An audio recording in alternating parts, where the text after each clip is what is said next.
That's really the point. It's not going to make anyone. You can't argue somebody into the kingdom. But people that are honestly seeking, they're really looking for something, all they're looking for is a reason to believe. The thing about this series and the thing about when I talk about apologetics later in the year about those topics is simply to give a reason. Christianity is not a check your brain at the door religion. That's really the whole point. Bibliographic evidence speaks to how much and how early do we have copies of the original intention, the original manuscript. Now, there's no original Old Testament, there's no original New Testament, but there are a lot of copies that were written very early. The Old Testament scholars, the Jewish scribes, had what is known as an oral tradition. But it wasn't like, I'm just going to repeat it to you. It was, I'm going to repeat it to you until I have it letter perfect. In fact, the standard was that there was no jot or tittle out of place. Little marks, like periods and commas. Right? So there is a really big deal. Scribes had to be very accurate. So the conversation that atheists will make is, over time, because it was oral, it probably just faded. No. The Jews had a very serious oral tradition. Very serious. The Acts of the Apostles were written by Luke.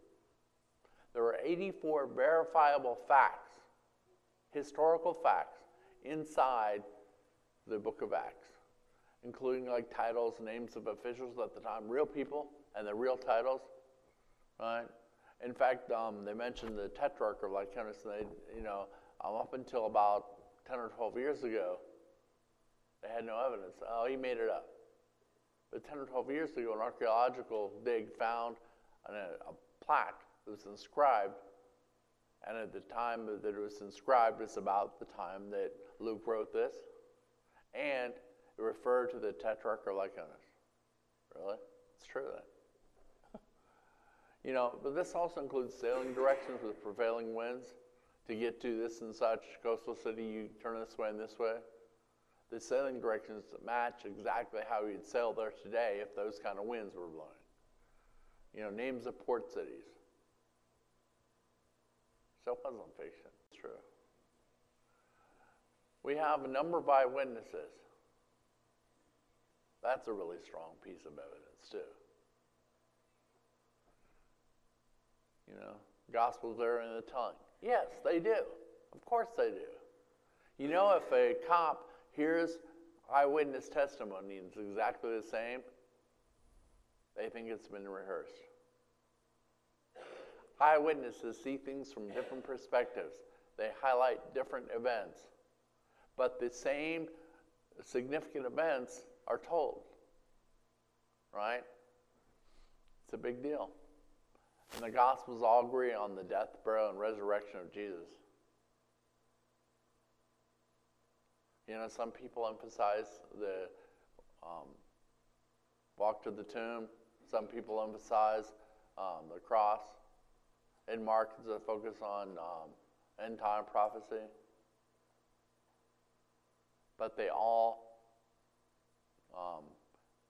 agree on the significant events of the Bible. It's a big deal. It's a real huge deal. All of them claim to be all the apostles. I'm laughing because I was watching a show at 0 Hour, and the church appointed apostles. Really? Appointed them? No. Apostles were people that were eyewitnesses.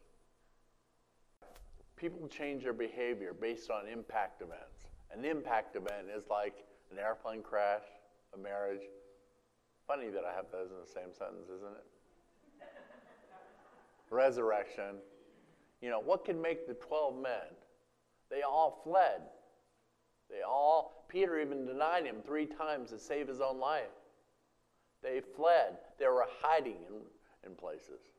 But what can make them change their minds, walk about Jerusalem less than 6 weeks later, and on pain of death, none of them could be turned back from saying, he's alive, I saw him. Doubting Thomas put his hand, saw the nail prints, put his hand on his side. What did he say? My Lord and my God.